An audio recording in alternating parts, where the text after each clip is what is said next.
Scientists are talking a lot, especially these days, about how much of your consciousness, they're calling it brain, you are actually utilizing, and they've determined that it's not that much.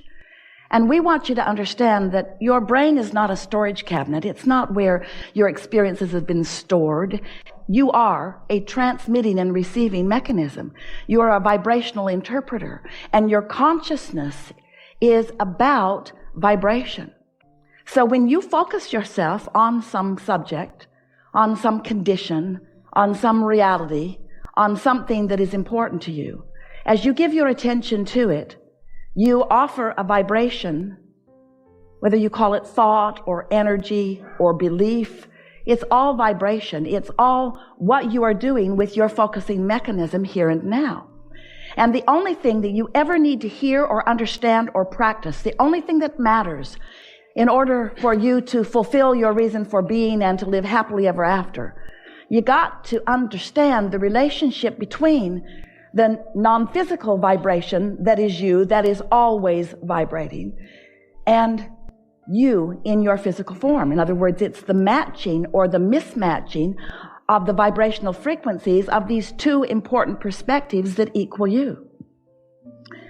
If you were really tuned in to who you are, there would be one frequency. It's the frequency of who you are, not a frequency of wanted and belief. When you want something that you doubt, you've got two frequencies going on. And the reason that you have two frequencies going on is because in the moment you identify something as a desire, the larger part of you becomes fixated on that desire. So when the larger part of you is focused upon what you want, but you are in any moment in time focused upon its absence or its unlikelihoodness. So when you get it, that you are an extension of Source and that in every moment you have a relationship with that Source, then life becomes easier because your guidance becomes clearer. And when your guidance is clear, and we want to be very clear about what that guidance is about. It's not about someone thinking you should do something different or that you should be something different. It's about you having defined who you want to be and the guidance within you just helping you feel the path of most allowance, which is the same thing as the path of least resistance to that. You're sort of following what we're getting at? You are the one who has sifted through life, who has defined who you really are and what you really want. And then the Source within you is just holding that frequency steady so that you can feel your way to it. So we want you to understand that through your life you have defined, even without words often, at every level of your being, improvements. You were born to do that. You came into this physical time-space reality with a very clear intention of sifting through in order to determine your personal preferences and improvements.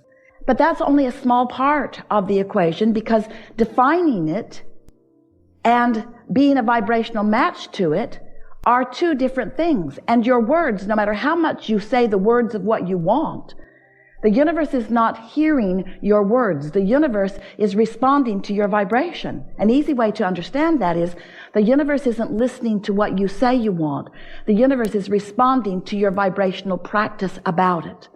So if you really want something, but you really doubt it, and the dominant vibration within you is, it's not working and I don't know how to make it work, and the feeling within you is one of being lost about it, the universe cannot deliver to you a path that's going to be an easy path to it, because you've got a frequency going on that is making it not possible for you to realize the path. Seth, you know about Seth? Seth told Rob and Jane, and Jerry and Esther, especially Jerry, devoured those books later on, that you create your own reality. Those were the words that Jane coined in response to what Seth was transmitting to her. You create your own reality.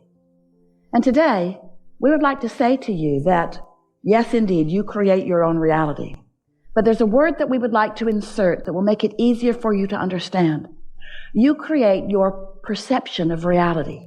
You create your perspective of reality. You create your vibrational ability to see reality. You realize reality based upon what you are doing vibrationally. So, have you ever watched a documentary, or have you ever been in the experience yourself where you were an eyewitness to something that someone else was an eyewitness to? And since you were an eyewitness to it, you have a perspective of what happened. And as you explain your perspective, you're sure you're right because you saw what you saw. You perceived it. And then someone else explained what they saw, and what they saw was something different than what you saw. And you're sure they're lying. Because what you saw is very valid and real to you. If there is anything that we would like to present to you in a way and find enough analogies and examples to help you really get it, something that would serve you better than all other things put together that you will ever hear from us or anyone else, it would be that your perspective is uniquely yours. And if you could give up your determination to explain yourself in enough different ways to get other people to see it the way you see it, oh, life would begin being sweet for you right now. If you could just accept that everybody gets to create their version of reality, and that you will waste your life in trying to get them to accept your version.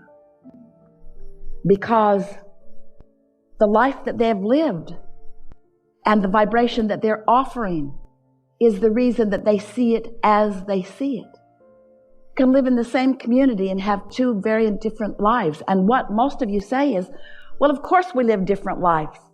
That guy lives in a mansion and I don't. Of course his perspective is different than mine. That guy inherited money from his daddy and I didn't. Of course we have different perspectives. That person was born da. As you try to explain why you are not all living the same, you miss the only point that matters. You have different perceptions of reality over which you have complete control. But most humans do not exercise any control over your perception of reality because you're so busy dividing and defining and cataloging and pigeonholing reality into different piles and placing judgment upon it. Oh, that's a bad thing. Let's put all those bad things over there and those bad things over there, and they're different in their badness, but they're bad things. And as you spend that natural time defining whether you want it or not, you also, without meaning to, practice the vibrational frequency of the very things that you put in the bad piles. And then, because it's part of your vibration, it prevents you from discovering the good piles, because your vibration's all wrapped up in what's in the bad piles. And then, we love you so much. You know what's coming next after that statement. And then, you look to something outside of you to make the difference. You look for someone else to fix it. It started with your mother or your father or someone up close to you. Please change this condition. There is a condition in my reality that I see that I don't like. And when I look at that condition, I feel bad. And I don't want to feel bad. That's the first thing you knew about yourself. You don't like feeling bad. So when you're looking at a condition and you feel bad, and you associate feeling bad with that condition, then of course it's logical, we get it, why you want that condition to change. But you are not the boss of those conditions. You are not the creator of someone else's reality. You cannot control the conditions. You are the creator of your own reality. So in your physical format, have you run across the concept or the notion of unconditional love? Been hearing it. A lot of people talk about it. Hardly anybody gets it. Most think that unconditional love means look at a condition that is horrible and love it.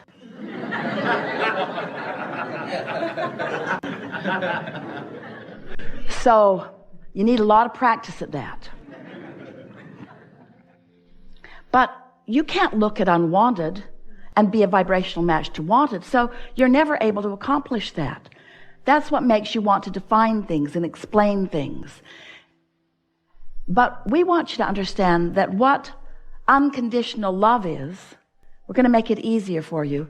Unconditional love, unconditional clarity, unconditional appreciation, unconditional alignment, because love and appreciation and clarity and eagerness and all of those words that describe good feeling, they all mean alignment with source, and that's what love is. Alignment, pure alignment, non-resistance. So unconditional love or clarity is about being in love or clarity. We have enjoyed this interaction immensely. But the words unconditional love are not just a goal for you to accomplish. It is also the process by which to accomplish it, all in the sentence. Unconditional love means love. We've enjoyed this interaction immensely. It means, do you know what it means? Can you feel what it means? It means withdrawing your attention from the condition that prevents the love. Unconditional love means there are conditions that you love and there are conditions that you don't love. But when you train yourself to sift and sort for the best conditions, you train yourself to be a conditional liver. You're looking at conditions. And if there are good conditions, you feel wonderful. And if there are not good conditions, you feel terrible. But then you have no control because your reality is full of conditions. Have you noticed? There are conditions everywhere. Don't turn on the television, whatever you do. It will bring a myriad of conditions to you. The television news networks, they scour the planet for things that they know will frighten you. And they dramatize them and they put them on 24-hour cycles and they put music behind them and they bring them right into your living room. And they say, practice unconditional love. And we say, you just can't look at that stuff without the opinion of your source about it rising in a vibrational frequency that will let you know where you are in relationship with it, you see. So unconditional love means you got to decide that first and foremost you want to be in alignment, and if it requires withdrawing your attention from conditions that don't allow your alignment, then so be it. That's what unconditional love is. It's caring more about love than about perusing the conditions. It's about caring more about alignment or love, appreciation, clarity, than being right. Oh. That's hard to take, isn't it? When you decided to come forth into this physical body, you did not say, I'll go forth, I'll be born, splat. And I will find the right way of living, and I will convince others to come that way with me. You didn't say anything like that. You said, oh, what a wonderful world this is.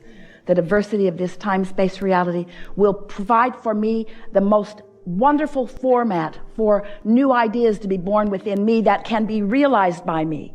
Not new ideas that can be born within me that I will then take everyone else by the hand and show them the error of their ways and the rightness of my ways. Not one of you said that. You were aligned with source then. Felt a lot better before that happened. If this condition were different than it is, then I would feel better. Maybe so. But if your feeling better is contingent upon that condition changing right before your eyes, you're in deep doo-doo. Because there is a momentum to all things. Things don't just happen. There is a momentum about them. Law of attraction and momentum are the same word. Law of attraction says that which is likened to itself is drawn. So when you give your attention to something, you activate a vibration within you about it, and things like that then are coming to you. And once you cross the 17-second mark, you've got some momentum going. Once you are 17 seconds, and you cross the 68-second mark, you've got enough momentum going that without a conscious decision about it, it's going to take off for a little while until you sleep. And the nice thing about sleeping is when you sleep, momentum stops.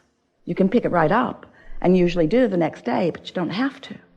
We want to teach you to control your alignment with your broader perspective, because that's where your happiness is. The success that you're seeking is alignment. But then we have to say to you that once you consistently find that alignment, the conditions of your life will meld and mold and become vibrational matches to the frequency that you are predominantly offering.